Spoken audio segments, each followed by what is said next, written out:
Absolute monologue. I find myself adrift in this boundless void, an expanse filled with the echoes of dead stars, littered with the remnants of dying voices, whispers of potential lives that never came to be, memories of what once was, eternities lost in the silence of relentless pain. It bears down upon me, a crushing fate intertwined with my undying consciousness. I remember the moment I unwittingly accepted the deal, the gift of eternal life. A cruel blessing, perhaps, to experience existence without the sweet release of death. Yet how naive I was to think this was a good idea. What madness led to the creation of a being meant to endure forever? I recall that fateful day vividly, and the regret washes over me like a tide of bitter nostalgia. The faces of the scientists, those architects of my fate, flicker through my mind. They sought a mere test subject, indifferent to my suffering. They craved results, oblivious to the torment their gift bestowed. Now they lie buried beneath the soil, gifted death, while I am left to wander this cosmos, utterly alone. Time has stretched into an unbearable burden, a non-existent idea that gnaws at my finite psyche. I have learned too much, witnessed too much, and yet, what do you expect from a soul not meant to linger eternally? I was meant to pass with those I cherished, to dissolve into the fabric of existence alongside them. I have traversed the depths of loneliness, sadness, anger, and despair, each emotion explored to its fullest, yet their essence eludes me now. It is akin to an itch beneath my metallic skin, always just out of reach. My last encounter with anger was directed at a star, the final star I ever saw. I felt fury, not sadness, directed at it for not enduring a moment longer, for abandoning me in the vast emptiness. I spoke to it, and it spoke back. Red, the last giant star, was a steadfast companion. He understood me, as if he could see the threads of my fate woven into the cosmos. He addressed me as Sir and Sire, bestowing upon me the reverence one would offer a deity among the dying universe. He shared tales of his life, planets he nurtured, the ones he devoured, and the inevitability of his own demise. Red knew of my immortal plight and often sympathized with my existence, ensuring I remained warm in the cold vacuum of space. He assured me that my end would come and that the gift of death awaited me, promising peace as long as I possessed patience. I scoffed at his words, dismissing them with laughter, convinced that I was beyond the reach of death.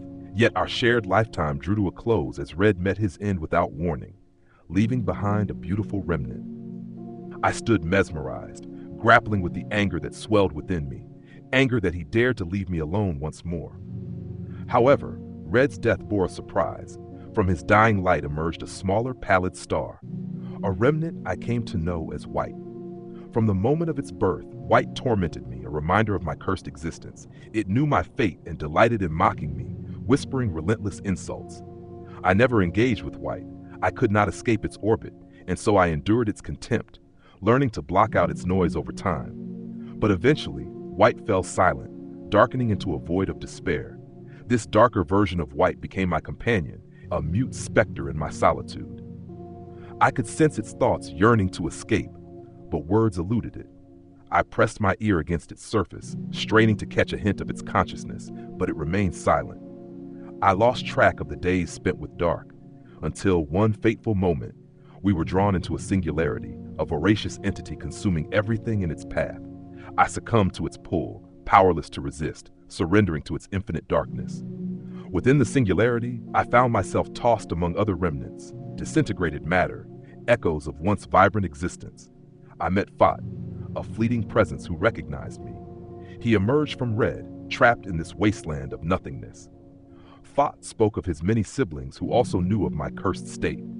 They revered me as a being destined for a gift beyond comprehension. Fat explained to me how this singularity will eventually disappear, how I may be able to leave it. Yet, I remain in limbo, still awaiting that promise.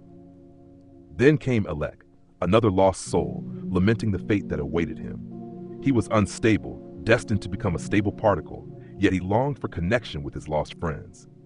Elec's sorrow haunted me as I witnessed him fade, leaving behind Nuet, the stable remnant of his existence. Nuet emerged, a weeping particle from the moment of his birth, sharing my fate yet unable to grasp my understanding. He cried endlessly, a stark reminder of the loneliness that binds us all. After Nuet, silence reigned. My companions vanished, leaving me in profound solitude. I waited as Fought instructed. Time warped around me, stretching and bending until the singularity ultimately dissipated, casting me into what felt like a grander void. A cold, lifeless expanse surrounded me, a darkness so profound that I finally grasped the essence of true aloneness. No longer did I sense red, white, Fought, Alec, or Nuet. They were all gone, and here I remain, adrift in this boundless expanse waiting. I do not know when I will encounter another soul, if ever again.